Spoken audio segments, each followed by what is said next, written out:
Welcome to the Metal Block.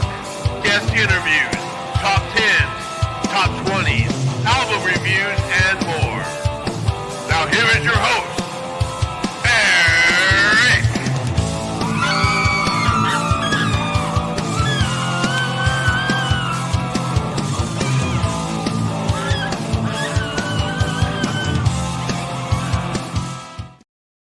Yeah, all the groupies, man. Fuck.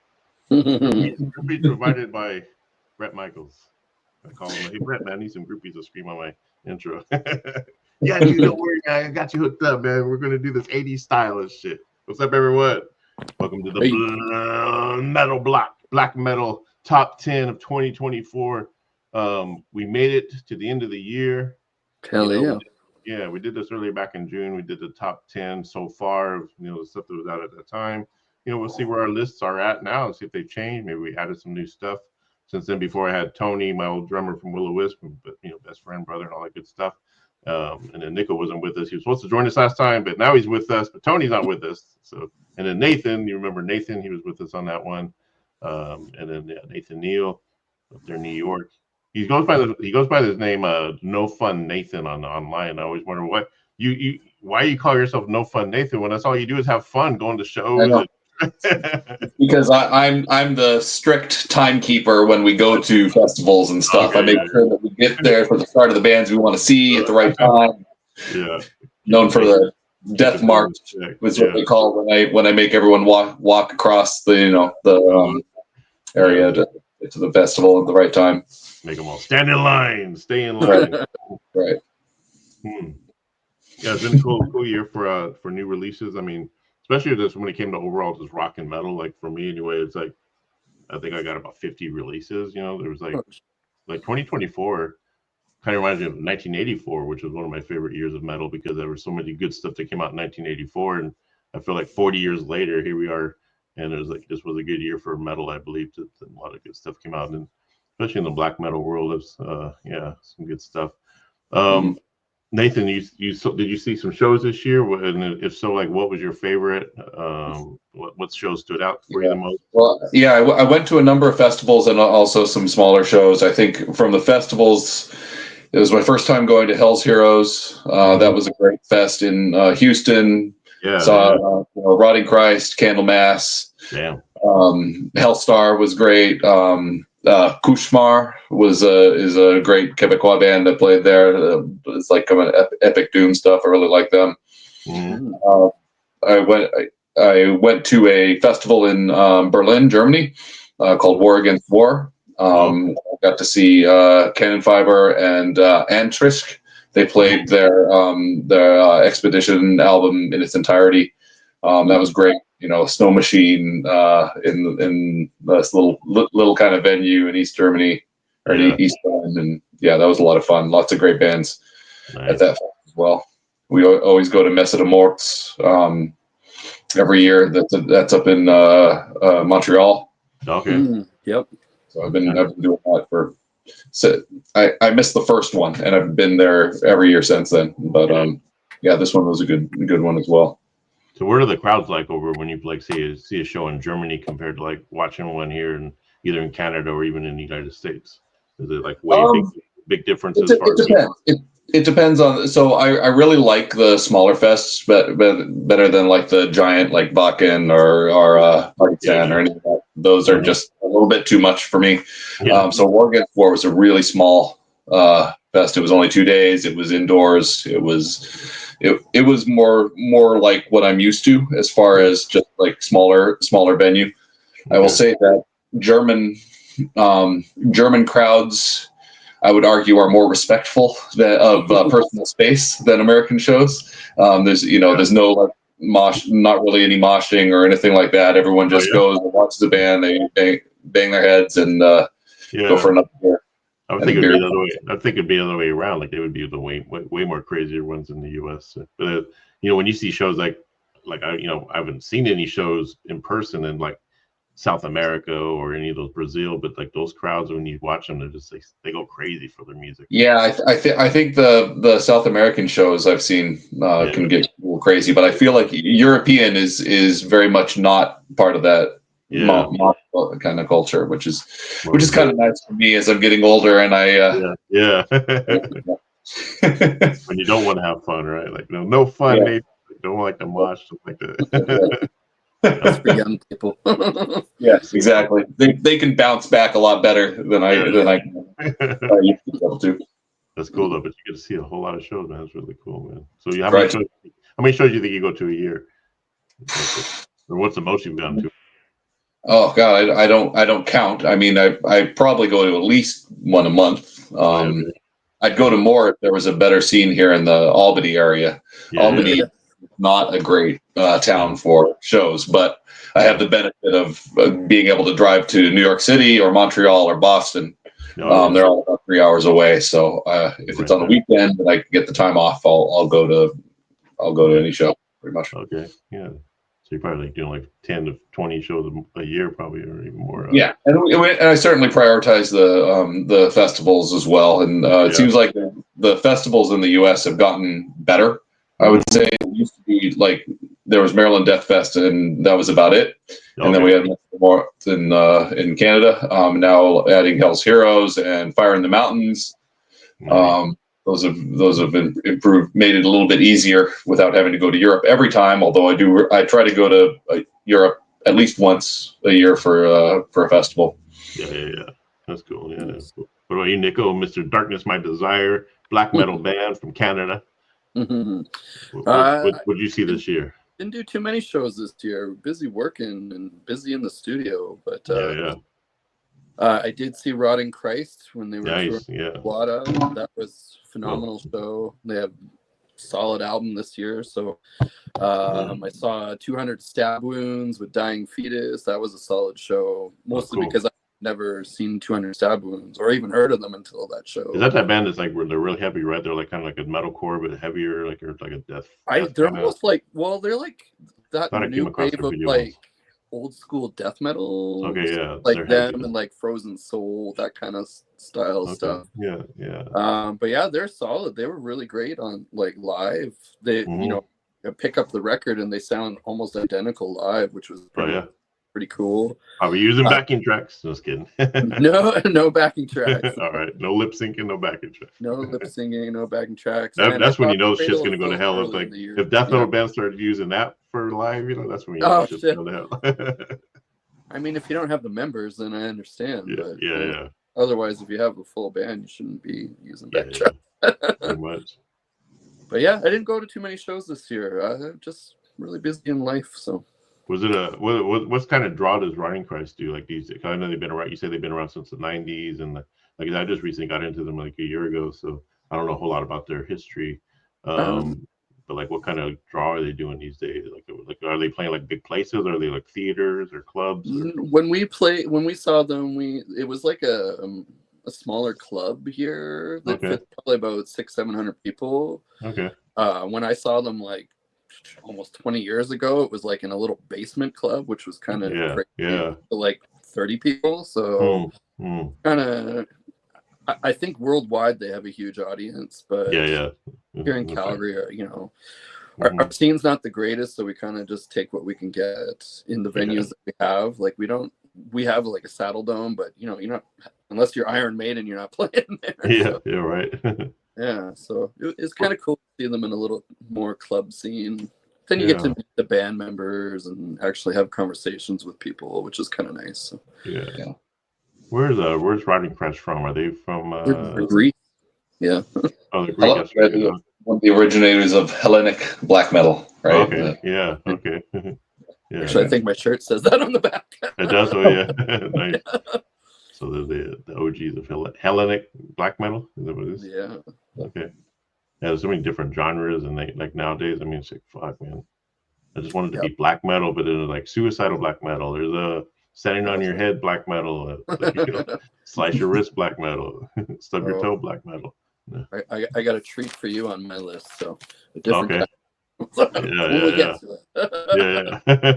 Get to it.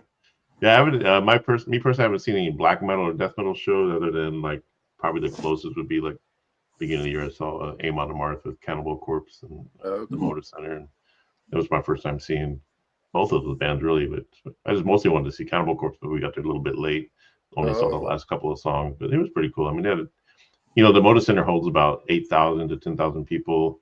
And when a band like that comes through, like Amon Amarth, they're a big touring band. I mean, they put on a big production, but they still have to sort of close off half the venue to really fill it. I mean, they call it Theater on the Clouds. In other words, it's the Moda Center, but then they call it when they have to close half the place down or out or whatever, and just have half the seats open. They call it Theater on the Clouds. Like, so, but it's still a lot of people. I think they had at least good, maybe 3,000, 4,000 people. Just was half the venue, and they were cool. I mean, they put on the whole Viking stage show, and it's gotten a little bit silly, their stage show. I'm not a fan of how the direction that they've taken over the years. Kind of reminds me of like a WWE or something. Yeah. I mean, their VIP package with their rubber fucking swords. Yeah. Come on. And I think I can't say I really liked their newer stuff any different than the other stuff. I mean, I think I just got kind of bored of them after a while. It just seemed like every song kind of started sounding the same. But it is. Yeah, not a fan of that. I mean, I used to love their older stuff, but I can't do it anymore. And after the last time I saw them was probably 10, maybe 12 years ago, and had trying to coordinate people to jump in the pit and trying to do their rowing thing. It's so annoying. That's what everyone says. You got to do the rowing thing. You got to do the rowing thing. I'm not doing the rowing thing. I was thinking about when bands get too themic like that. Like that's like a lot about the pirate metal, when it's all about really about pirates and and Viking metal is cool, but when you get too much about everything's about the Vikings and we got to act it out and stuff, it gets a little kind of mundane. It's ridiculous. Yeah. It's impossible to take seriously, and that's what I want. Exactly. But Cannibal Corpse always pulls it out. I mean, those guys are always. Can't argue with that. We can respect the neck. For real.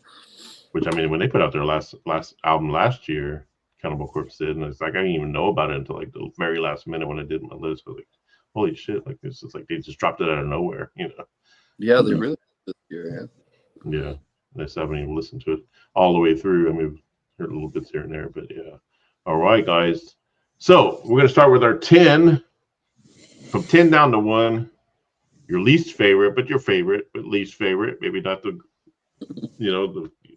when you go down to your first one, that's when you probably listen to the most, or that you like the most, it made the most impression on you, and then the 10 was probably like the least impressive. But it's I don't know, there probably wasn't a whole lot to narrow down. I mean, I don't know. I know you guys are more into like a lot, especially Nathan. He's into a lot of the more like really underground, and I wouldn't say underground because like some of those videos when I saw your lists, and a lot of those videos had like 300,000 views, up to 1 million views. So they're definitely a popular, like in a lot of places. That whereas my list is a little bit more mainstream, and as far as what I have, and like my list from back in June didn't change much. I might have a couple of different ones, and then some of the positions changed. But let's start with Nathan's number 10.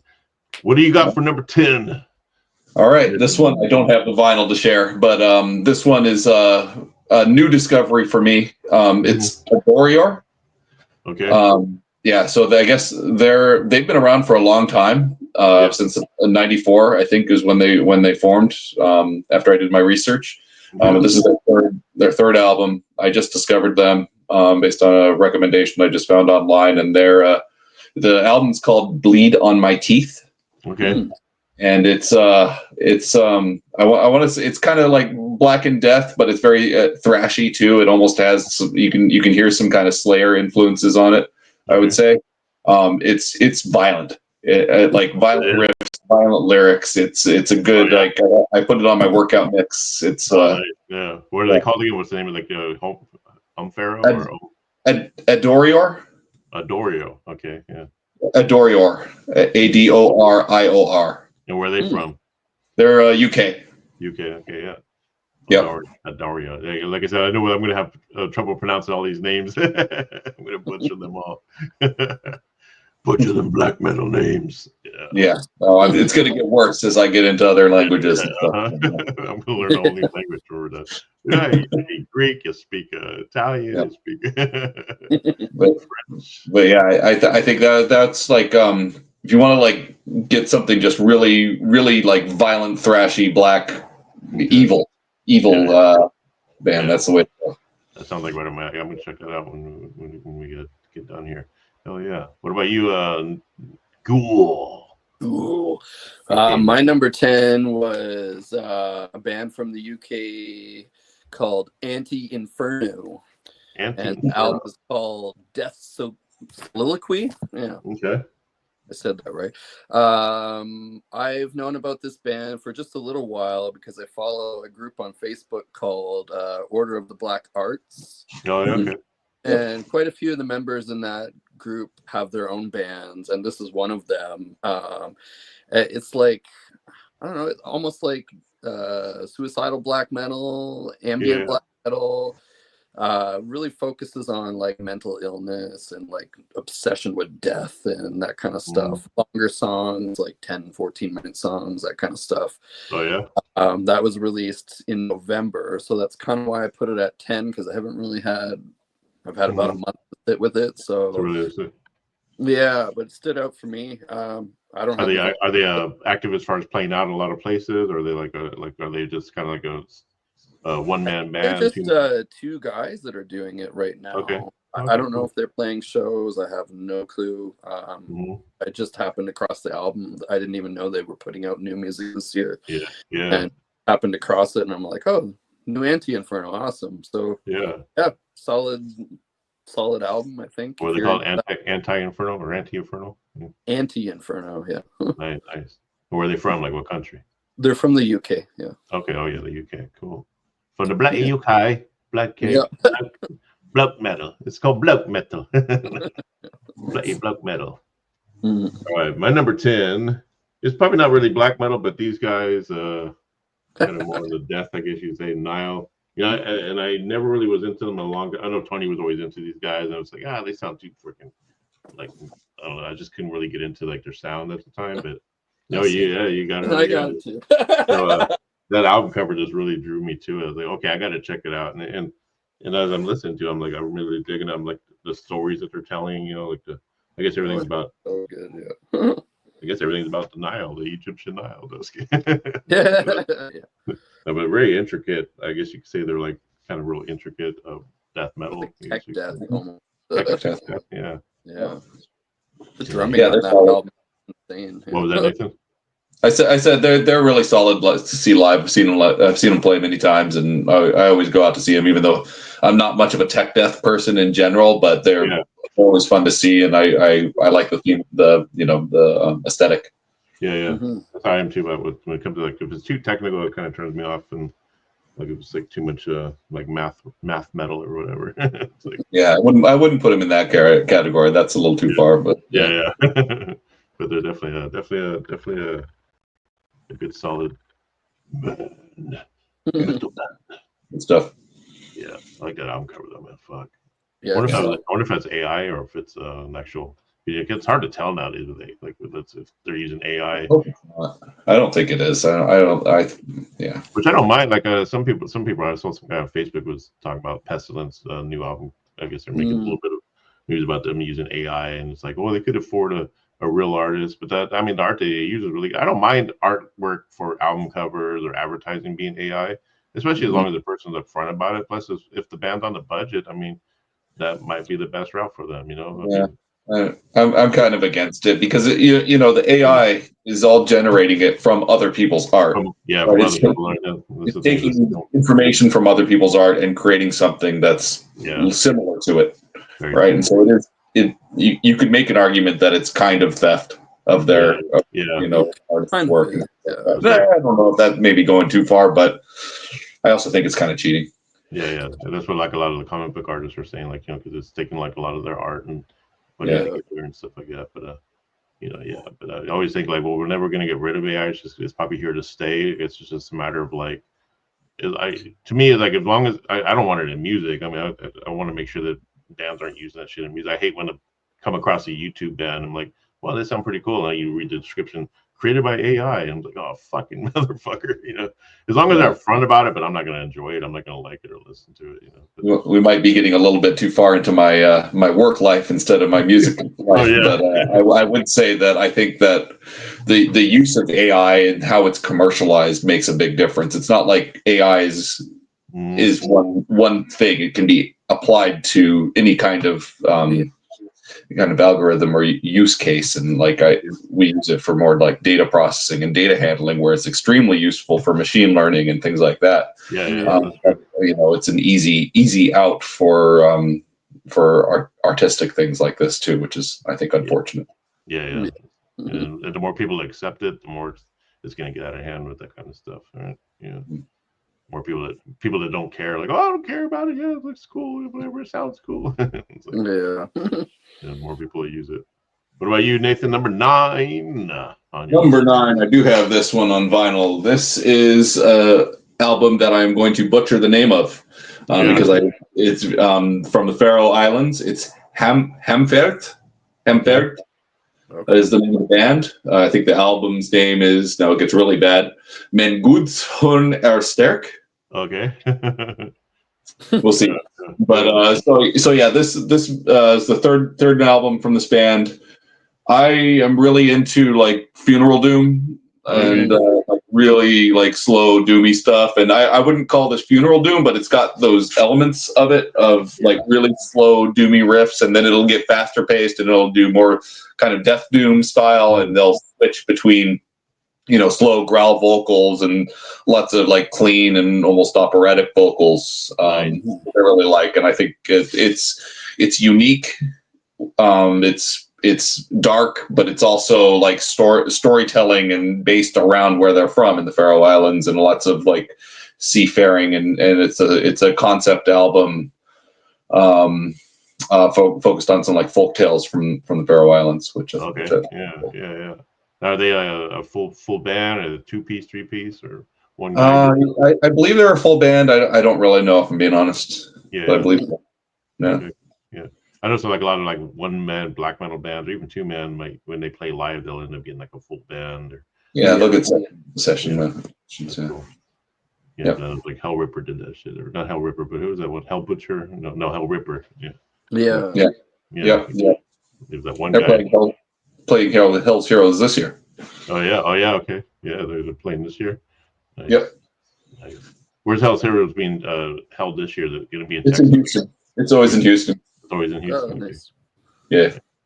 The kid that works at Target, he's a metalhead, and he's always, when he sees me, he's like, dude, I gotta check this out. He's always like showing me like new stuff he's got, or new metal bands he's listening to, or he listens like really hardcore, like underground black metal bands are like violent and shit. I'm like, he'll send me like pictures of some of the fucking heads blown off and shit. That's what gets some underground.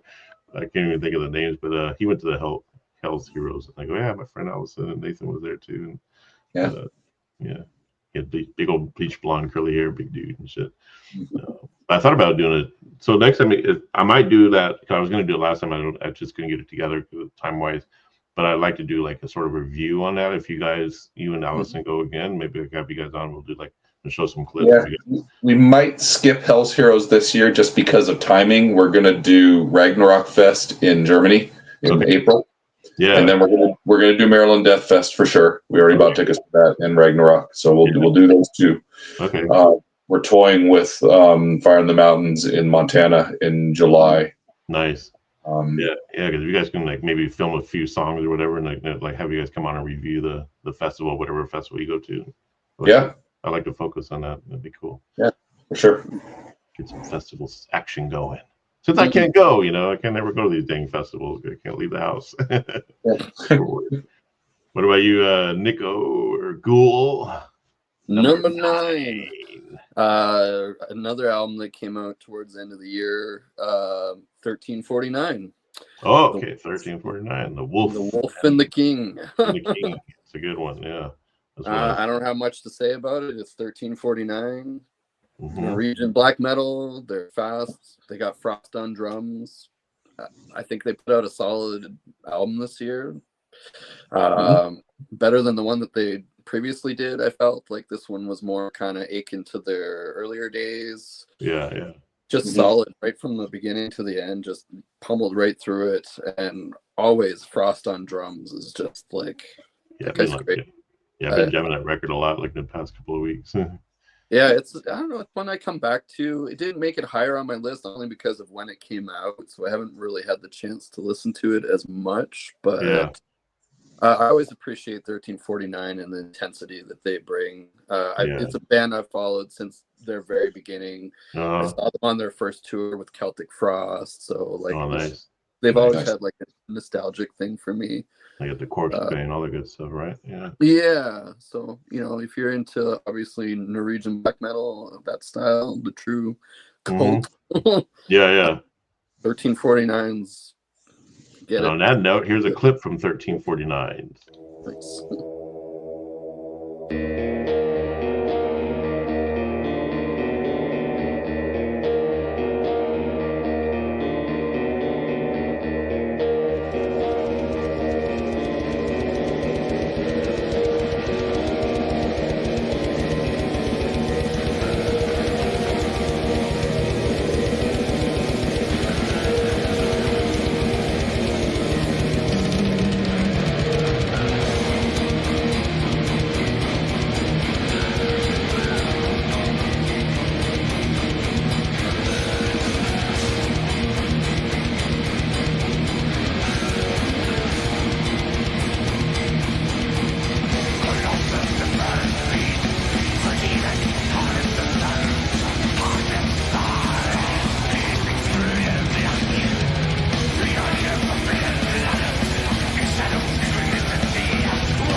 I love when it breaks into that groove of that chorus right there. Yeah.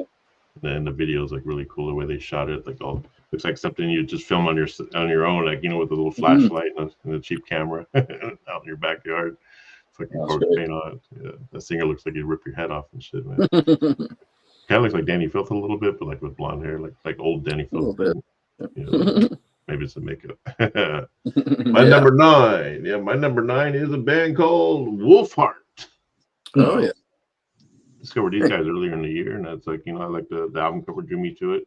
Again, it was always about the album cover for me, but I checked out their music and I just had to have the album. And it's just it's a solid. I would say I don't know if it's full on black metal. I don't know how you, like I'm really bad with describing genres of different metal other than thrash, black metal, death metal, extreme metal, you know, but all these other subgenres. It's hard for me to really. To me, it's I think they're better Viking metal than Amon Amarth. Yeah, so these guys would be considered Viking metal in a way. I think so. Yeah. I guess based on the album cover, looks like they got some Viking shit going on. Yeah. So Wolfheart, and I believe the album is called. What is the album called here? I'm really bad with album titles too. Draconian Darkness. Oh, nice. Wolfheart. Yeah. And they're not too technical, but they got some good shit going on. No, they're good, like melodic. I like their. Yeah. They got some really cool melodic stuff. I should have pulled a video of them, but I didn't pull a video. I thought I should have did. Thought I did. Number 8 for Nathan. All right. For number 8, I've got. I don't have the album for this one either, but Whoredom Rife. Whoredom Rife. Okay. Yeah, it's another. So the album is Den Verde Macht, I think. All right. I might be pronouncing that more German than Norwegian, but anyway. So latest album, and like we were saying with 1349, kind of a true Norwegian black metal band with, can be maybe a little bit boilerplate kind of style, but I really enjoyed this album. I think it's got some, it's got the standard riffs and things you'd expect from a black metal band, but it's also got some interesting melodic stuff that they go into, and I think it's unique enough that I really enjoyed it, but it's still not doing anything weird and experimental and sticking with their true style kind of. That's cool. Yeah. In other words, it's straightforward, in your face. Yeah. Not trying sometimes to be easy is better. And try not to be something they're not. As far as like they just sticking to it. Yeah, I like that kind of stuff. That's cool. And what are they calling it? What's the name of it? Hordem Rife. Hordem Rife. And they're from Norway, right? Yeah. Norwegian black metal. Nice. And it's cool about doing this because it's allowing me to like discover new stuff, you know, like that I haven't heard. Because I remember the last time we did the last one, I was like, okay, like, you know, I remember Nathan turned me on to Holder and a bunch of other bands, and then you know, Necro Wretch from Ghul there. He turned me on to them. Yeah. What's your number 8 there, Ghul? My number 8 is Black Metal Cult by the band Mutilation. Oh, Mutilation. Okay, yeah. See that? Heard of those guys? I didn't know they've been around for a while, right? Is it Mutilation? They have been around for a while. Yeah. This is one of those albums that honestly I kind of heard a few things on the grapevine about this band and didn't really know too much about them. Yeah. Saw the album in the store, bought it pretty much based on the cover, and fuck, holy shit, was I sleeping on that band. Yeah. Fucking, they're from France. From France. Cool. Don't know too many bands from France that I listen to regularly, so that was neat.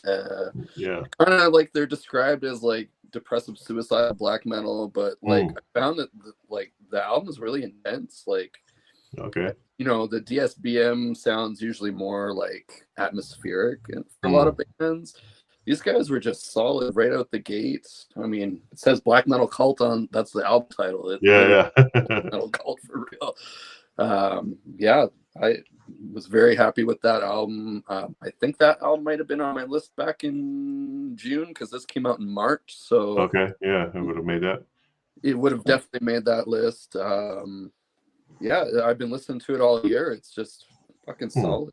I'm curious. I wonder, like, all these like suicidal black men. I wonder if there been any cases of kids or anybody committing suicide after listening to them, because, you know, back in the 80s it was like suicide after listening to Judas Priest lyrics or whatever, but it's like, here these bands are like in your face saying we're suicidal, like so I think it's more like like relate to the music. Like for someone myself who has always suffered with mental health issues in my life and dealt with, you know, depression and suicidal thoughts, listening to that kind of music just it becomes an it outlet. lets you know that there's other people out there that feel the same way as you. That makes sense. Do I feel like I want to kill myself listening to it? Absolutely not, but you can definitely feel like the hopelessness in the music. The idea of death and like killing yourself definitely it comes through in the music. It's more of like an outlet. It's kind of like, you know, heavy metal, you're not, because you're, I think be able to express it like that in an artistic way, it takes the power out of actually really wanting to do it, you know, or the urge to do it. What were you about to say, Nathan? Oh, I was going to go back to the 90s for when the beginnings of suicidal black metal did get some blowback. And I believe there was some cases where they got blamed for some suicides. And I'm not sure if it was in Germany, but Bethlehem did get banned in Germany because of advocating suicide. And of course, Shining gets in trouble from time to time. Shining, but yeah, I think that I totally agree with you on that. I think it's a little bit more widely accepted that it's more of like cathartic of being able to identify with those feelings rather than advocating for them to a certain degree. I would imagine someone that's that deep into like wanting to commit suicide, listening to that music ain't going to make them do it. They were going to do it anyway. I would think that their life was they're at that point in their life where like they were going to do it anyway. Maybe that music just maybe helped them a little bit be more comfortable with it, I guess. But they were going to do it either way. You can't blame the artist or the lyrics, or, you know. No, I mean, lyrics are open to interpretation always. Yeah, you know, it might mean something to the singer or the lyricist more differently than it would mean to you. Yeah. We have songs that touch on, you know, we've lost some people over the years, you know, personal to me, but in a way it also is expansive in the way that, you know, someone else would see it differently, or would adopt those feelings to themselves and kind of relate in that way. And they're like, oh, he's talking about, you know, loss. That's kind of like a universal feeling. We all lose people in our life, you know, and have to deal with those feelings at some point. So I know if I ever kill myself, I'm going to make sure Cardi B's on the turntable when they find me. She'll get blamed for it. That fucking music made me kill myself. You put on WAP and that was it. Yeah, right. My number 8 is Hell Butcher. Oh. This was a little bit higher up on my list last time. I think it might have been, but yeah, I think I got this. It's on CD. Hell Butcher's self-titled. Still love this album. It's it's kind of campy, a little campy at the, but just straightforward. Oh, you got you got. That, so you just preempted my number 7. Oh, nice. Okay. Yeah. So we can just combine on this one. Yeah. So your number 7 is Hell Butcher. Hell Butcher. Yeah. Same. What's that album mean to you, there, Nathan? What do you like? I mean, I like it. It's just like great driving riffs, and it's just. That's what I like about you. Straightforward, in your face, blatant Satanism, and this is what I'm going to sing about, and it's he's up there with the leather and codpiece and all that. Yeah, and I love the image. I enjoy it. Yeah. It's a good time. Right. And what band was he in before? Like he was in a band. Niflheim. And it's really just continuation of Niflheim, right? Definitely, yeah. Which I like. Right, I'm happy that it's continuing, and I know that he kind of had the split, and it was the twins kind of thing, and he wanted to do his own thing. And is that what the story was? Like he split from them, or like him and I don't know what the story was, so to say, but he has a twin brother or something in that band, or something. Yeah. Okay. Yeah. Wow. Wonder if his twin's losing his hair like he is. Yeah. It's us all, man. Yeah. Runs in the family and shit. Yeah, Hell Butcher, man. That's what plus I love the name Hell Butcher. I mean, you can't go wrong. Anything like Hell Ripper, Hell Butcher. I mean, shit. You know what you get based on the name. You just listen to the music. Yeah, You're like, yep. you get what you hear. Fuck yeah. And what's your number 7 there, Ghul? My number 7. Unfortunately, I don't own the album. I really wish I did because it's a fucking great album. Did you stream it? You fucking streamed it, you poser. I Only know. Poser stream music. Just kidding. Damn it. Fuck, man. You have to click you out. It's Cannon Fiber as new album, Catastrophe. Oh, nice. Okay. So that's my number 7. Obviously, they're from Germany, very clearly. Yeah. Okay. That's how you pronounce the name, Cannon Fiber, right? Cannon Fiber, yeah. Okay. I came across them, oddly enough, on Instagram. One of their videos popped up, and I've been hooked ever since.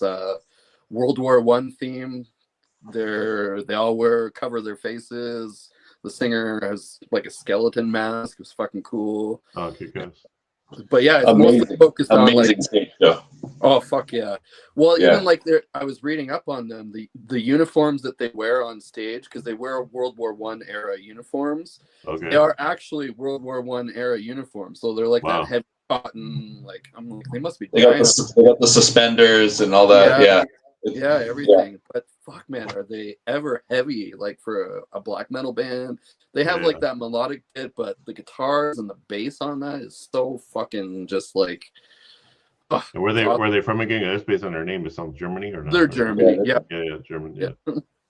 Cannon Fiber. But yeah, if you're into like a theme type of band, like because that seems to be popping up a lot now, is like themed or like face covering bands. We have WADA in the States. You got Cannon in Germany.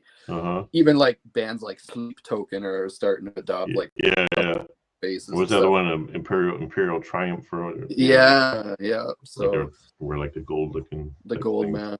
Yeah. They got a new album just solid fucking heavy black metal, like down-tuned guitars. Everything's nice and clean production. Nice. Solid fucking band. Nathan, you said you've seen them, so that was one of the bands that was one of the reasons I went to Germany, was to see that they were headlining one of the nights at War Against War, and the stage show was amazing. They bring out flamethrower. They got snow machines. They got he's out there like directing troops during the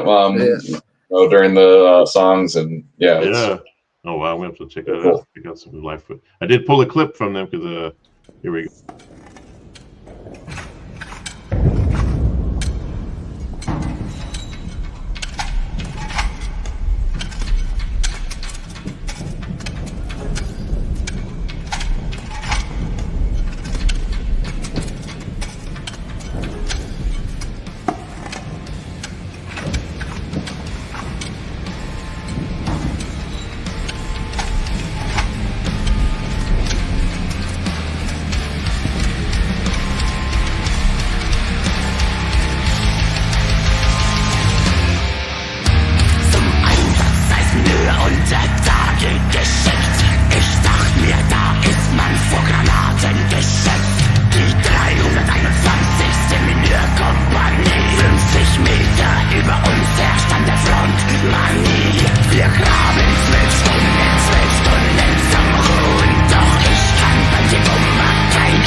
Wow, I'm gonna have to get that. I really like that. I love that melody right there.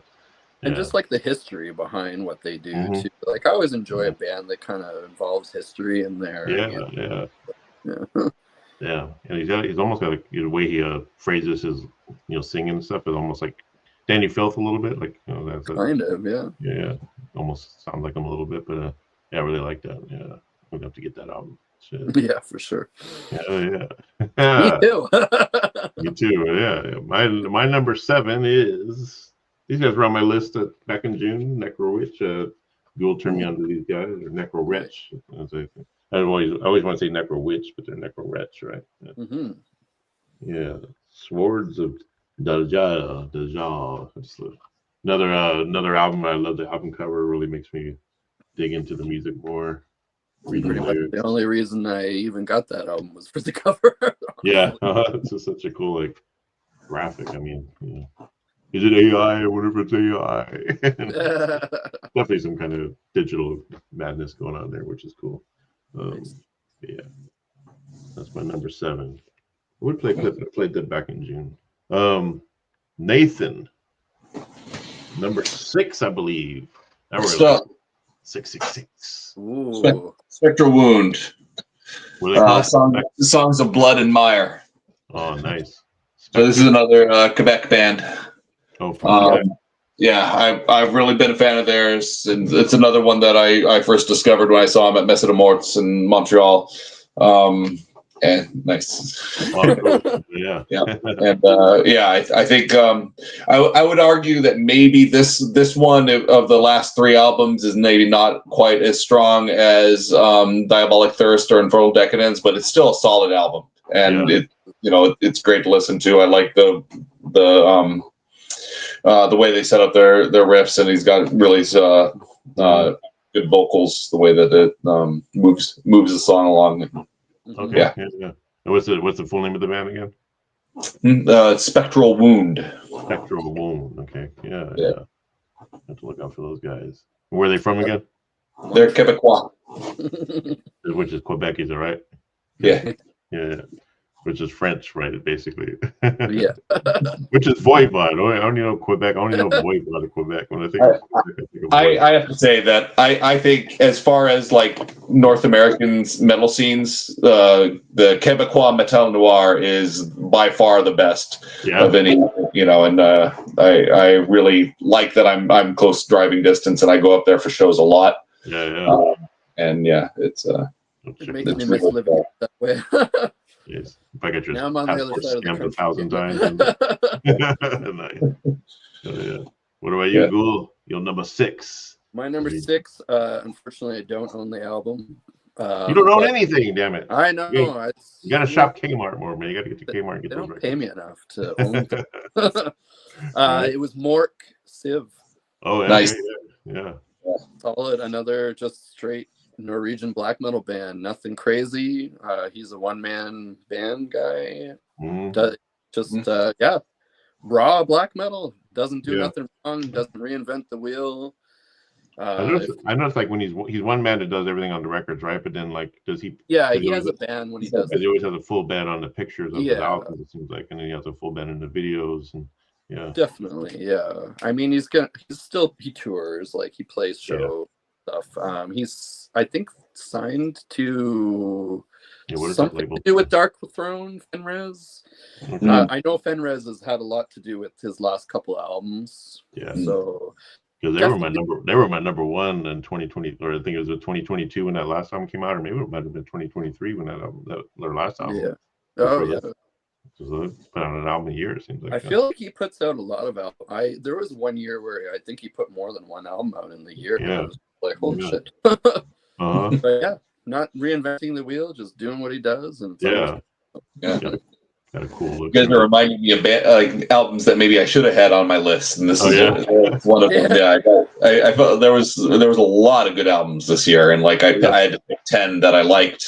I don't know. I'm ranking 1 to 10, and I probably have 10 other ones that I would have put on there. But Mork is a great album. They're another band I've seen twice now, and really good stage show as well. Good to see perform live. So you got to see live, huh? Nice. Yeah. Matter of fact, I got a clip from Mork.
Nice. Yeah. Yeah, solid. The riffing is so good on that album. What do they call Mork from Mork? No. Wonder what Mork really means. Like, I wonder if it doesn't mean something like in where they're from. Like, it's kind of an unusual name to use for a black metal band. You know, I guess kids wouldn't remember Mork and Mindy, the TV show. I had my childhood dog growing up. His name was Mork. Oh yeah, Mork and Mindy. Yeah. Mork from Mork. So yeah, when I saw Mork, I'm like, really? That's cool. Yeah. Yeah. Well, my number 6 is Holder, which I believe Nathan turned me on to these guys, or just a girl. So it's a woman, right? Holder. Yep. Yeah. And I think she was from Seattle. I think you said, or yeah. She lives in Seattle. I think she's Belgian originally. Yeah. She lives up here. Versus an Oath, still one of my go-tos of the years, even since I got it. Because I always like to judge a record, like if it's something I'm playing more than once or twice, or maybe even 3 or 4 times, then it's definitely going to stay on my list. There's a couple that fell off the list that I had on last time because I just played them once and I was like, oh, I kind of forgot about them. Yeah. No offense to those bands, which I won't name your name, but Yeah, that one was on my list before back in June. Yeah. Such a good album. Mm-hmm. Not on my list this time, but too many good albums this year. All right, I had the same thing. I dropped it off my top 10 list for this round, but still solid.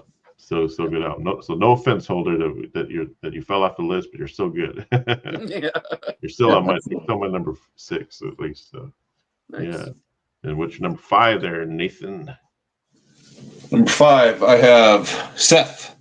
Okay. So French black metal, symphonic kind of black metal band, and it's the latest album from them. They've been around for a long time. I was always a big fan of their kind of quintessential album from '98 from Les Blessures de l'âme or Lemay. Yeah, I'm sure I'm butchering the French. Uh-huh. Every time I go up to Montreal, that I shouldn't even bother. But they don't speak real French anyway. Silly American. But yeah, I think the last 2 albums have been really good, and this is a really cool vinyl. I got the special edition vinyl, so they got this parchment with the blood and the contract on it and signed on the back. And badass! I'm gonna have to get that. It's really cool. Yeah. Nice. But yeah, it's a great album. Lots of good themes. French history. Yeah. Now, are they on a label? Like, are they on a prominent label, or is it more like just like they kind of? It's their Seasons of the Mist. Okay, yeah. Nice.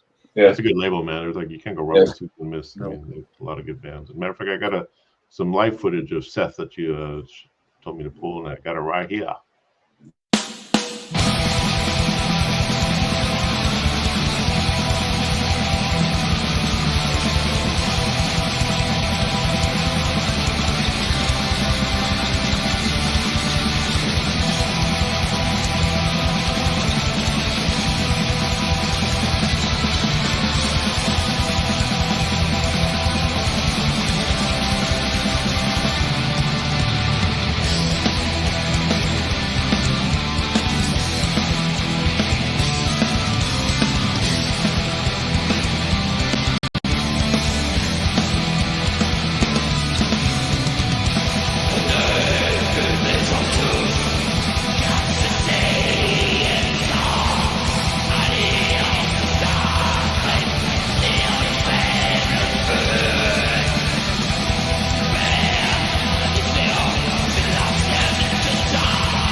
I like that chord progression thing. Nice.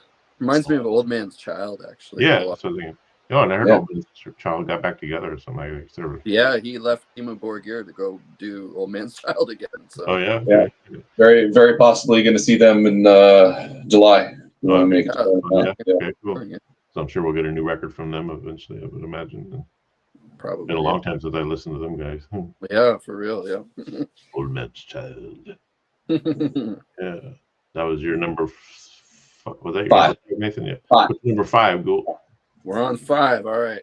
So here's my weird one for everyone. Oh yeah. Okay. Stumbled across a band called Agriculture this year. Oh yeah.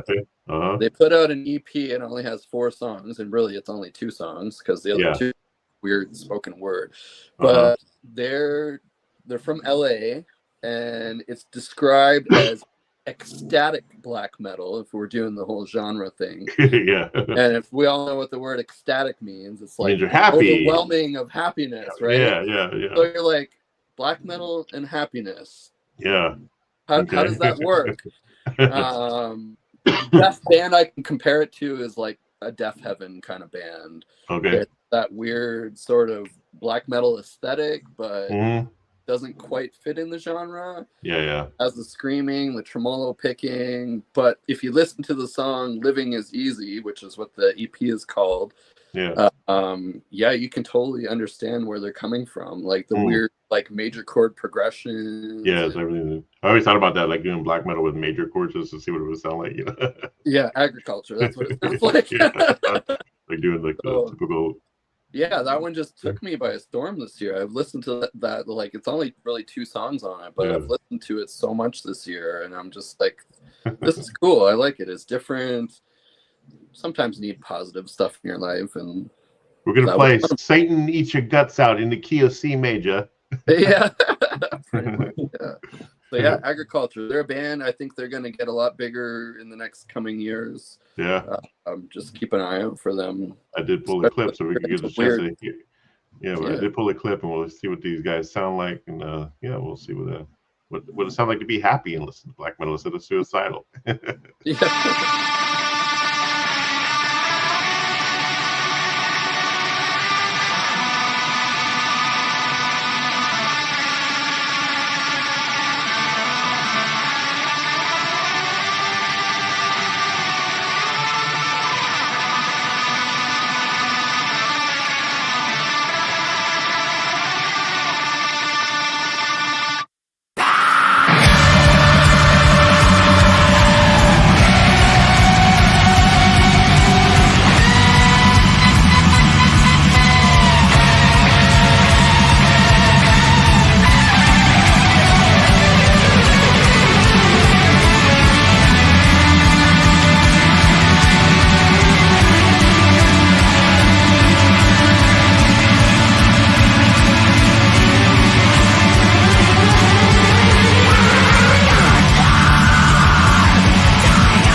It's definitely got something like it's weird. It's uplifting, but I can't tell if I like it or not. Or if I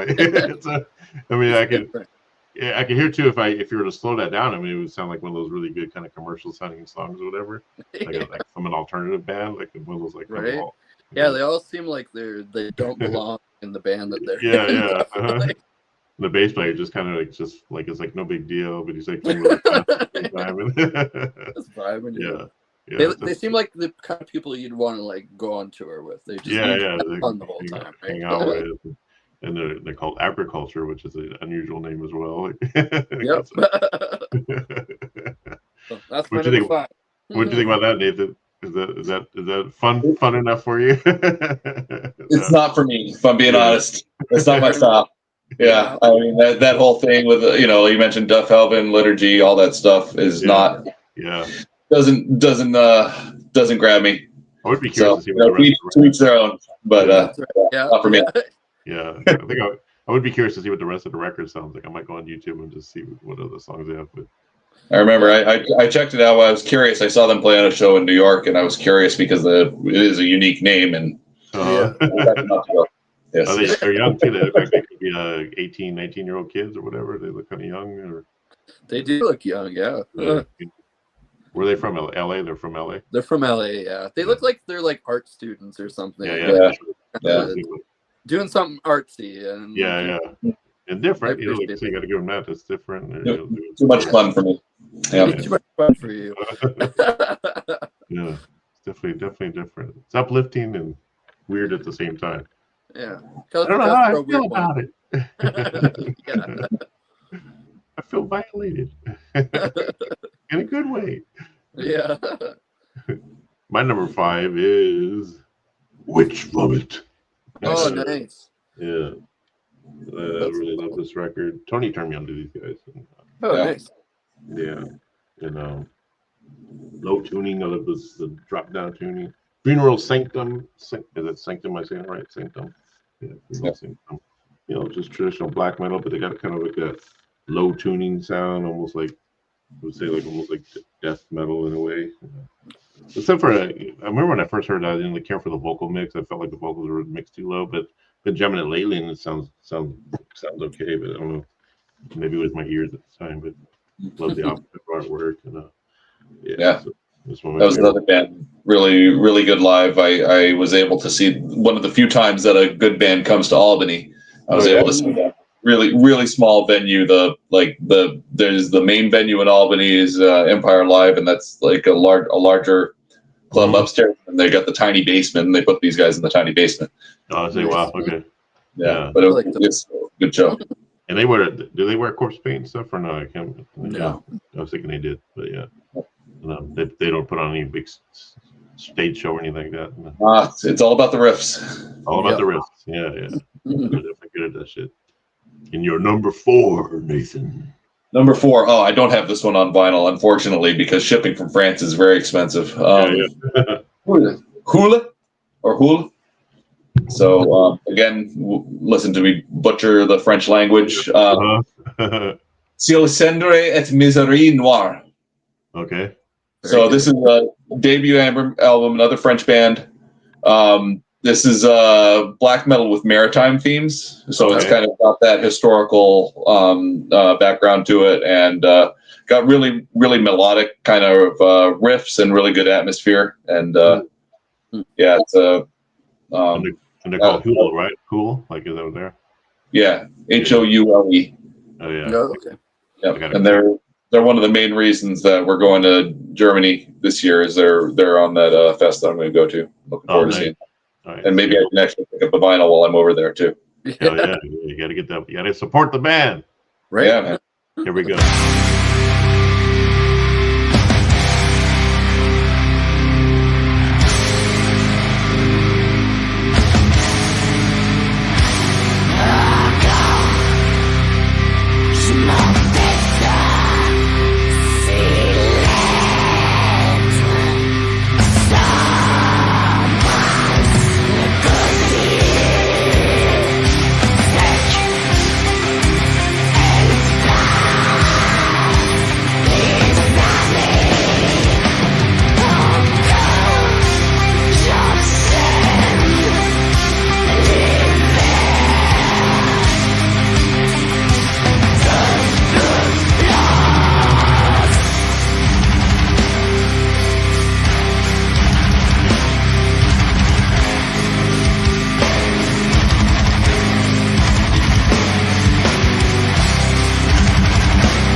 Nice. I remember, I think they were on your list back in June. I remember liking that when I heard that. Yeah, sure.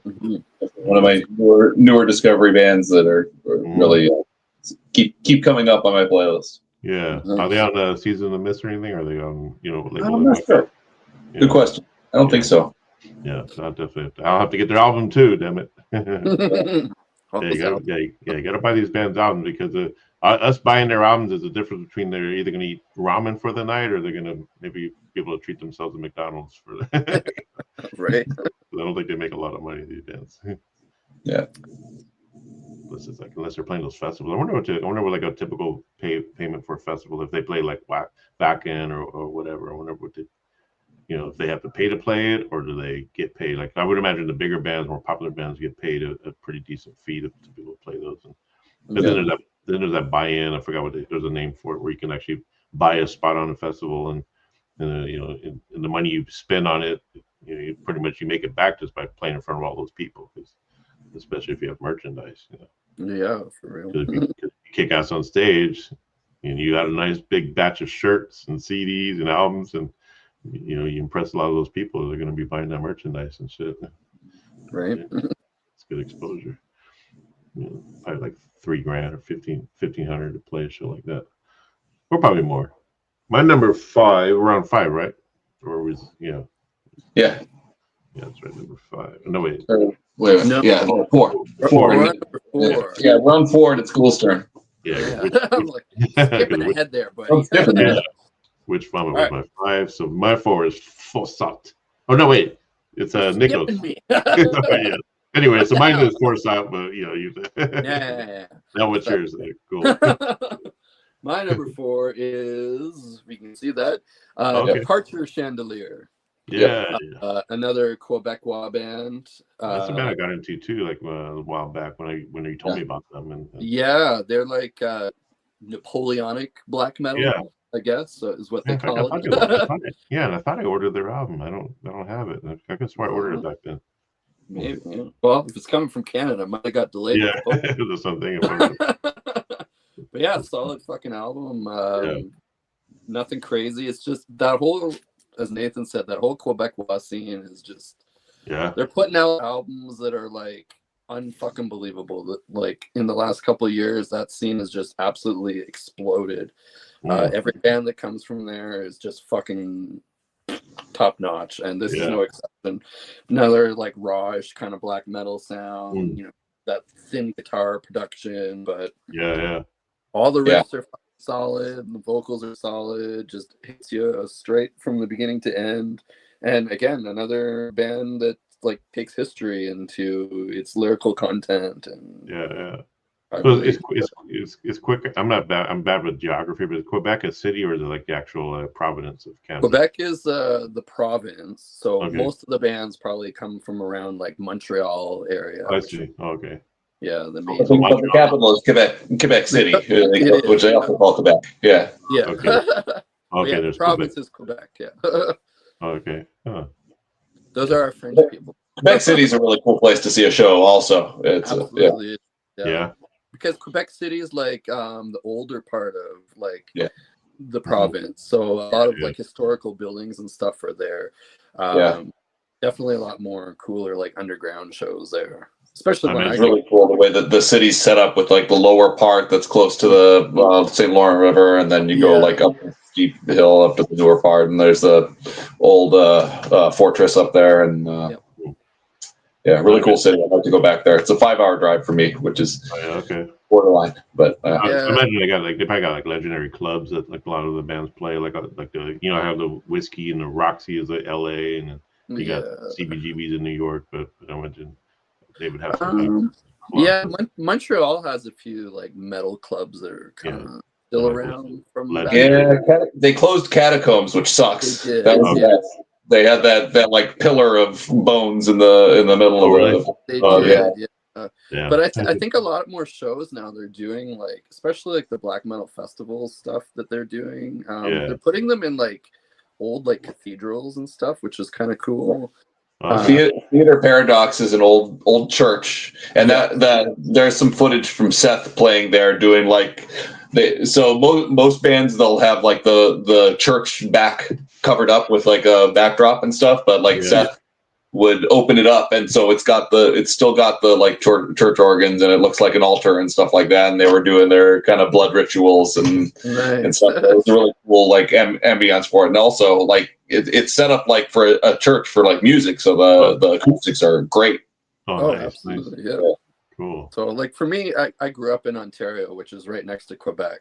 And we'd always go to Quebec for shows. Like even when I was younger in early bands, we would go play shows in Quebec because there was a better scene in Quebec then. Like because I grew up in Kingston, so which There's like nothing that tragically hip. Woo. Yeah. Is that where they're from?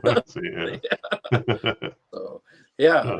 it's a cool scene there, and it's only gotten better over time, especially for the black metal aesthetic. Like it definitely harbors a lot of cool bands, like definitely Departure Chandelier, Couchmar, which is more like trad metal or epic doom kind of metal. Yeah. There's lots of cool bands coming from there. Spectral Wound. Fortress. I'll also plug for Sepulchral Productions. Does a lot of the shows in Montreal. Martin runs that. He's puts on a lot of great shows and has a lot of great bands on his label. So check out the website. Buy some stuff from him. Nice. Yeah. Quebec. All right, Eric, what's your number? That's where it's at. Yeah, my number 4 is Farsot, but I think this was on my list back in June. So everyone who isn't familiar with it, might be familiar now. But this is a good record. It's one of my go-tos. I'll play a little clip just so you hear what it is.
I like that video. It's just kind of psychotic, and then he starts singing, black shit's come out of his mouth, and I don't even know if they consider like black metal, but I don't know. I just like it. It's one of my go-tos. Nice. Number 3 for Nathan. As we move. All right, more from Québécois, Metal Noir. Québécois. Oh, nice. Cantique Le Pro.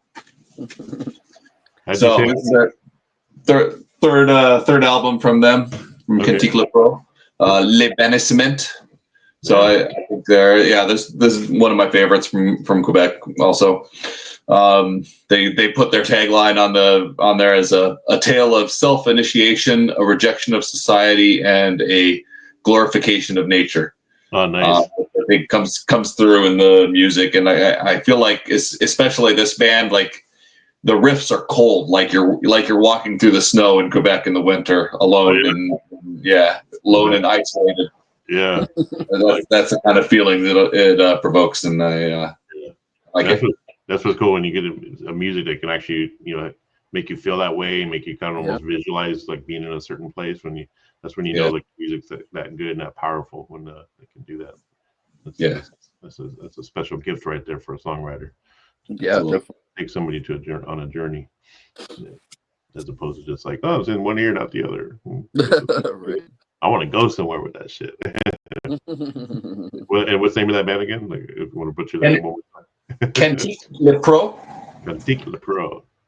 From Quebec, right? Yeah. How do you say it? Was that Quebecian? You were saying something else? Quebecian? Sure. Québécois. Québécois? Yeah. Québécois. Québécois Metal Noir. Yeah. Big word for 2024. Québécois. What are you, Ghul, number 3? So going back to like traditional bands. Oh yeah. Okay. We got Dark Throne. Dark Throne, yeah. Now, they made my list on June, but I had to pull them off because other bands got in the way. Yeah. This is the album I've been listening to all year long. So yeah, it's still a good album. It's such a good album. It's called It Beckons Us All. It Beckons Us All. They've been on like this kind of, the last couple albums have been more like doom. Yeah, influence, I find. Yeah. And I really have to say that I really truly enjoy the Doom era of Dark Throne. Yeah, me too. Band I've listened to ever since I was a kid, and I've gone through all their different eras of what they've done, and I have to say that their Doom era is becoming my favorite era right now. I don't know, they just do it really well. They got the solid fucking heavy riffs, and just they do it right. They don't reinvent the wheel, but it's just they put their own twist on it. You know, you're not going to get Transylvanian Hunger, but you're going to get something better, I think. So yeah, that's right. Coffin Storm is one of my that's honorable mentions in this is Fenriz, and it's kind of Doom. It's like I could almost the same direction as an album. Like that trad metal style. I like it. It's good stuff. I've just been enjoying it. It's been like, again, one of those albums that, like, if you're spinning it a lot in the year, then it's definitely on the list. And I think that was on my list back in June because this came out in April. So and they're one of those. And they're one of the surviving bands of that first. Would it be considered a second wave of black metal, like Mayhem, Dark Throne, Burzum? I think Dark Throne, Mayhem. Well, Mayhem might even be considered first wave because they that's what I'm thinking. Because before them, there wasn't even really considered black metal, like Bathory and all the bands that influenced them. We just called that. I think we just called that extreme metal back then, or speed metal or thrash metal. Like I would say it's more second wave because they had they hit their stride in the early 90s, like Blaze in Northern Sky. So it'd be like Dark Throne, Mayhem, Emperor, Security, Immortal. Immortal, that would be like second wave, but they're still kicking around. They've been around since like the late 80s. Started off as a death metal band, believe it or not. That's right. And then turned into what we know as black metal. But my favorite album by Dark Throne is Soulside Journey, which is more their death style stuff. So I would say that, like, with Dark Throne, I don't think I ever really truly enjoyed their more black metal albums. I think I've more resonated with like their early, like obviously Soulside being death metal, and their later stuff being more doom laden. Even like they had like a crust punk era, which was really kind of crazy good. Not my favorite, but it was different. Like, it just shows that they can do whatever the fuck they want and still be relevant like 40 years later, right? So, and I think that's the best thing about like Fenriz and Dark Throne is that he does not give a shit what anyone wants him to do. He will do whatever the hell he wants on any album, and I love it. Yeah, I like him like when I see him in interviews, he has that kind of like, you could tell that's how he is and stuff. Yeah, he is just like doesn't give a fuck about. He still does his regular job, you know. Yeah, he seems to be pretty like smart business wise. He seems like he has a pretty good sense of business. Yeah, he's like how he runs things. Right. He's just like works, does his music, goes on. He's just a normal guy like the rest of us. All right, number 3 there, Eric. My number 3 is 1349, of course. Nice. Yeah, just like you guys had on yours, or at least Ghul did. Took me a little bit to get into the record. When I first got it, I was like, I guess it's cool. But then the more I listened to it, it just, plus the packaging is nice. That's one thing about it. Yeah, it's really like glossy looking. I love the glossiness of it. I can't remember if this is a colored vinyl or not, but anyway. Great album. 2 songs on each side. It looks like 2 long songs on each side of the way. 2 discs, 4 sides. Cool album cover. I wonder if it's AI or if it's the original artist. Gotta look on there. Does it say art by Artie Inticulus? I don't think you're ever gonna find a black metal band that puts out AI art. They get there. I feel like they would lose like all credibility instantly. That's good. So that's my number 3. Number 2 for Nathan. All right. I do not have this particular Hornet album, so I wore the shirt. Okay. But the Hornet album from this year, and now I'm gonna butcher Finnish, is Nick's Hymnea Yola. Yeah.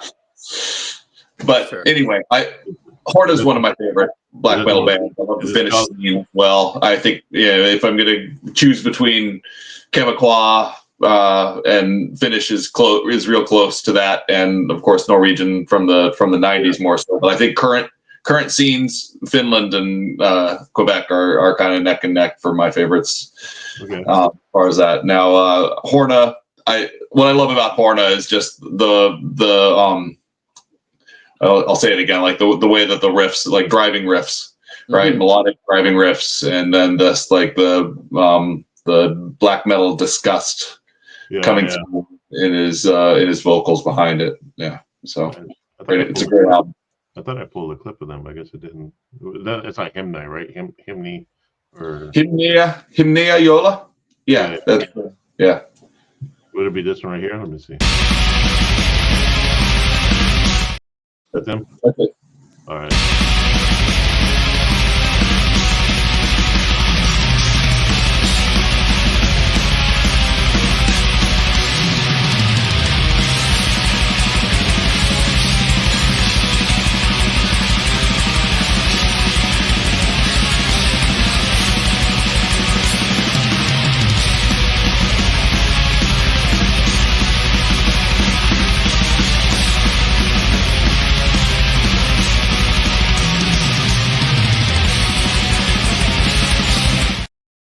I like that album cover with the way those hands are holding those keys and look at that artwork.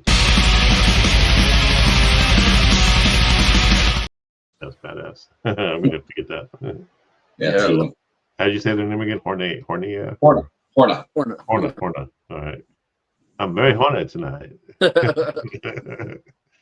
about you, Ghul? We're on 2? Number 2. Yeah. So this was on my June list. This was my number 1. It's bumped down. I thought for sure that this album would be my number 1 all the way through the whole year because they came out in fucking January. Yeah. I was pretty confident in that until one other album came out in August. Yeah. But, it is Inquisition. Okay, yeah. It's a long ass title. It's called Veneration of Medieval Mysticism and I had to abbreviate it back when I had it on. Yeah, it was on my list back in June, and but I moved it off into like honorable mentions because everything else started coming out after. But it is, and I just haven't got a chance to really digest it all, because it is a good album. Yeah. I've been listening to it since it came out. That's why it was number 1 initially. I've always loved Inquisition. The way that it's all about the riffs with Inquisition. They got a cool image too, right? Aren't they kind of like don't they wear like the corpse paint and stuff? Yeah. It's another 2-man band, and they perform as a 2-man band, which is fucking cool. I have it on CD. I need to get it on vinyl. I think I'll get into it more if I just have the vinyl where I can sit there and like read the lyrics. And it's hard for me to like get into it if it's on CD. But, it's another solid release by them. I don't think they have a bad record, honestly. Like every record that they put out is good. They were a lot more thrashy earlier. Now they like really incorporate some cool like melodicism, but like the drums are always fucking solid on these albums. The riffs are just like crazy good. He's got like a weird like harmonization that he does, like using octave notes and stuff. It's always interesting to me that a two-member band, much as my own band, can create like such a sonic sound at 2 members and perform that way live as well, which is crazy. Just a solid albums from start to finish. You're not going to get anything crazy. They're not reinventing any wheels. Solid black metal. I think they live in Seattle now, but they're originally from Colombia. So So when they play live, so I would imagine the singer's playing bass or guitar. Or he's playing guitar, Okay, and then they got a drummer, right? Or is it? Yeah, that's it. Yeah, drums and guitar. I think he spaces his cabs out in a way that it just. Okay. So do they have bass live, or they like is the bass pre-recorded? Do you think they do that, or is it just... Nope, I don't even think they do bass live. I think it's all guitar. Drums. Okay, cool. I don't even think they put bass on their records, honestly. Oh yeah, okay. Nope. So they go to Justice for All route. It really is amazing how they get that full of a sound from just one guitar. And I know he'll loop some stuff, and especially in the older albums, he'll do some looping and stuff like that. But, that's cool. No, great band, and I know there's been some controversy with them in recent years, but what was the controversy like? Something with the singer and an underage girl or something. I see. Yeah, it was something that got squashed in court like 10 years ago, but people keep it up to try and shame the band. And I'm like, you know what? They put out solid music. Sometimes you have to separate the artist from what happens in there. Yeah, and it's unfortunate when it happens because, like, even though he's cleared and everything, but then the public opinion is always going to stick to him forever, and that's sad that happens. And the days of social media, you can have an opinion about anything, and it sticks, and it's unfortunate. Right. So the same thing kind of with Horna, right? They're associated with some parts of Finnish black metal that are less than good, you know. But I don't feel like they themselves have that in their music or anything to do with that, and maybe they associate with other people that do, but that doesn't make it so that I can't enjoy their music regardless of who they are or what they do. And they got denied. I was supposed to see them at Missing More, and they got denied entry into Canada around, which is unfortunate. I've seen them. They played in Canada. They played in the US before, but now there's enough social media outrage that there's a little bit of blowback. So I gotta go back. Can they play? But I mean, it's black metal too, right? Like, you don't have controversy in black metal, then you're not doing it right. What are you doing? Yeah. Huh. Well, my number two is Mork from Mork. Nice. Yeah, I mean, they made my number one last year with their last album. I think it was last year or the year before, whatever their last album was. That made my number one, so it definitely made my number two on this one. So they're still consistent as far as putting out good music. In my opinion, they're consistent. I went back and was able to listen to some of their older stuff and really enjoy that as well. Just got to get it on vinyl or CD, but got them on my Apple iPod or iMusic or whatever, Apple Music. Is it iTunes now or is it just Apple Music? I guess it's like both. iTunes. I don't know. Yeah. I stopped listening to Spotify just because its sound quality compared to like iTunes is way worse. But Spotify compresses their shit so hard. It's like, I guess because they have so much music on there. It's like, and then you play something on Apple's like really big and dynamic and shit. But so Mork, the interesting logo there. It kind of looks almost like a Dark Throne logo, almost from a distance. A little bit from a distance, like Dark Throne shrunken up. All right, here we are with the number one. What's it gonna be? The number one this year, 2024. Wow, I got that. Winter Filleth. Oh, nice. Yeah, this is one of my favorite bands. They've been around for a while. They're from the UK. They kind of focus on like nature themes and atmosphere. And this is a really great album. I've really been impressed with them since I first heard them. Okay. And it's a great album. The Imperious Horizon. So they got positive lyrics, but they stick with the minor keys, not like agriculture where they're playing. Yeah. I don't know if they have. I don't know how positive the lyrics are. It's they are just focused on nature and isolation and that kind of thing. Okay, yeah. And they also got a guest vocals from Alan Averill from Primordial on one of the albums too. Nice. One of my favorites as well. Yeah, Primordial is good. Yeah. This is one band I haven't gotten to see live yet, unfortunately. Okay, cool. What's the name of the band again? Like as far as like the Winter Filleth. Winter Filleth. Yeah. Nice. Cool logo too. I like that. How many piece band? 1, 2 guys, 3 guys, or 4 guys? Is it 4? I think it's 4 or 5. It's 5. So they are. Okay, cool. Yeah. That's cool. Hell yeah. So that's your number one. That's like that's your number one of 2024. Yep, absolutely. You have to get that shit. Yeah, solid album. Let's listen for sure. Yeah, definitely. Ghul's number one. Number one. So it used to be Inquisition, but someone knocked out Inquisition. Got knocked out in August by, I believe it was Nathan's number 6. Was actually my number 1. Oh, nice. Shit. Spectral Wound, Songs of Blood and Mire. I mean, what else can we say about Spectral Wound that we haven't already said? It's like, it's an ode to like the old days of black metal, but with a hell of a lot better fucking production. It's got the old school fucking riffs, but with a bit of a modern twist to it. Yeah. Again, another band from Montreal. I don't know what else to say about Spectral Wound. Everything that they put out is just solid, and I agree this isn't their strongest album of the three. The previous one was probably more my favorite. Yeah. But out of all the albums that I've listened to this year, this one just keeps coming back. Every song on it is solid. Just I can't gush more about Spectral Wound. Go listen to Spectral Wound. Check out the Quebecois scene and fall in love with every band that's part of it. Because let me see the album cover again. Like, what's that album cover? It almost looks like a. It's like a ritual kind of. He's got like candles and a knife and shit. Okay, cool. Yeah. Do they got an image? All their album like this and the last one, Infernal Decadence, was like. Or that's their first album. Sorry, the last album kind of had a similar scene to it. Yeah, Diabolic Thirst. He was kind of passed out on the table with a chalice. But the funny thing is, on Aristocratic Suicidal Black Metal, which is the third track, they actually reference the previous album, which I think is kind of cool. And they have a little breakdown, and it goes Diabolical Thirst. Okay. Their older material, which is cool. And do they have an image as far as black metal image, or are they more just like kind of regular looking?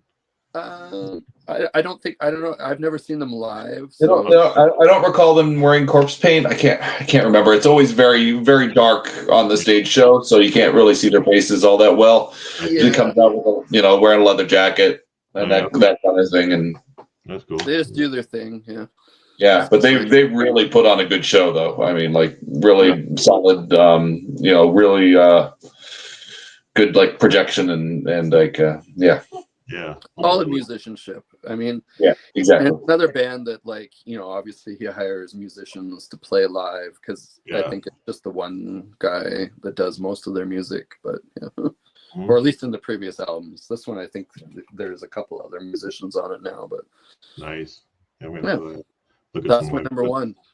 Waited 8 months for it to bump my number one. So Damn. Well, my number one, I think might have been my number one in June, but I can't remember if it was. But Rotting Christ. I mean, the intro, whatever. I can't even say the word.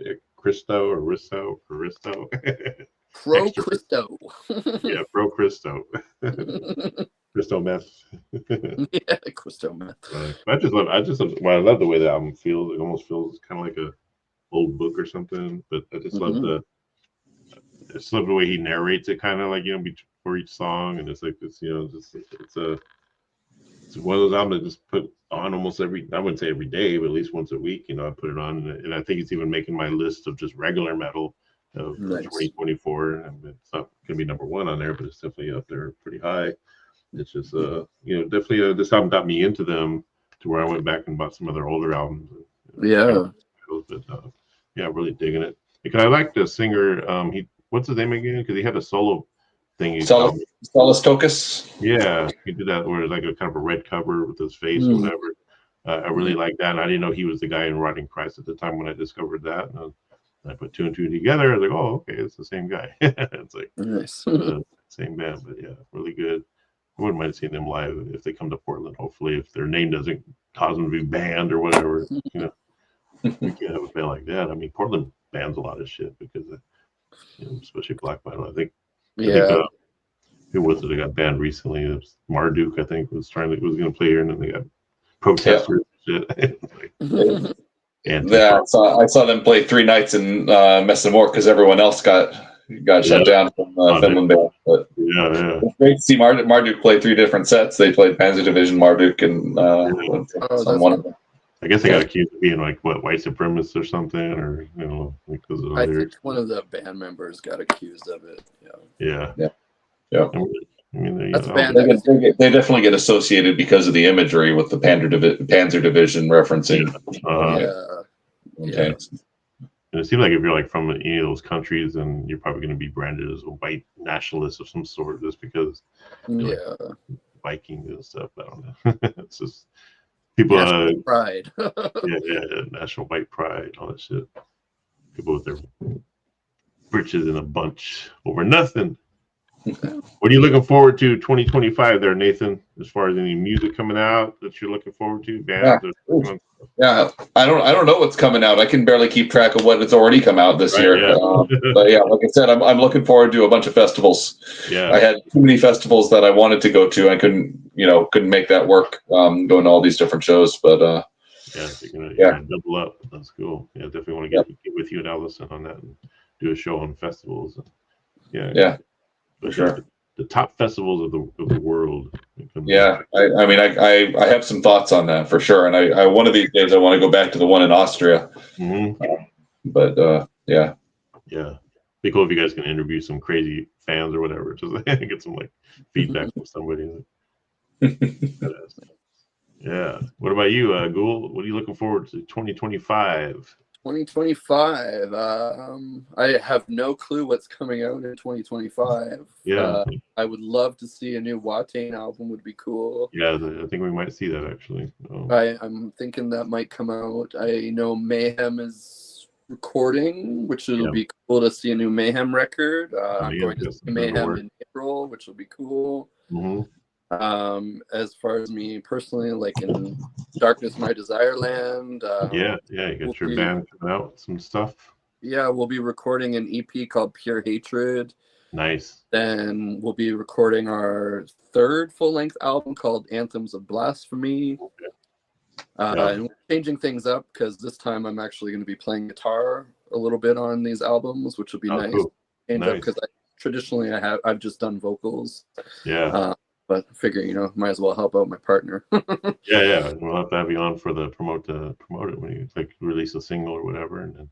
Yeah, so that's kind of what's on my table this year. Are you guys still working on a record label, or you guys can put out on your own label or so? Or we're just doing our own. We have I think Chris might have filed for a patent for our own production company called Demonic Possession Records. So we'll be doing that, just starting to promote obviously our own material and looking to help out some other bands that's the way to go.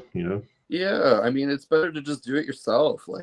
We're not a band that wants to tour. I mean, there's only two of us. We would like to play some festivals in the future for sure. I think the festival scene is a lot more aching to what we want to do. We've both been playing music for over 20 years. I don't want to play. I don't want to tour. I really don't want to tour anymore. Yeah. I mean, you got to have that in you to want to have to tour. Plus, it's got to make sense financially these days. And back when we were younger, we're done playing all those. Yeah, we're done playing those shitty local shows. There's not much of a scene here in Calgary in terms of black metal. There's a few cool bands like Black Spirit that's coming up. They're an indigenous black metal band from here. Okay. Yeah. But there's not a lot coming out of here that's I really even want to talk about or give credit to. I'd rather focus on what we're doing and grow ourselves and help out some other bands along the way if we can. So that's the way to do it. That's the way to do it. Well, I want to thank you guys for joining me on this show. Yeah, thanks for having us, man. We'll probably do it again next year, I'm sure. See a fluctuation of new metal, new music, new black metal. Like I said, we got Mayhem in the works and a bunch of other stuff and more bands that I can't pronounce their names that we'll learn. I'm going to definitely go check out some of these. It's been blasting out. Everyone out there, look out for the next episode is going to be my top 20 releases of 2024, which is a span of all different types of metal, rock, and everything else. And I even got The Cure in there, and they're not even metal, but to me, they're metal because they inspire a lot of my music. And I love me some Cure too. I got plenty of releases that didn't fit into this genre. That new Cure album is really good. It's I got this one this year, Neon Nightmare. Oh, nice. Oh, yeah. If you like Typo Negative, it's basically Typo Negative. So I definitely listen to some good stuff. That's how we do it. All right, everyone. I want to say peace, to everyone, and happy holidays, all the good stuff, and Merry Christmas, New Year's, all that good stuff, and be kind to yourself, be kind to others, because if you're not good to yourself, you're no good to anyone else. Horns up and peace out. Yeah.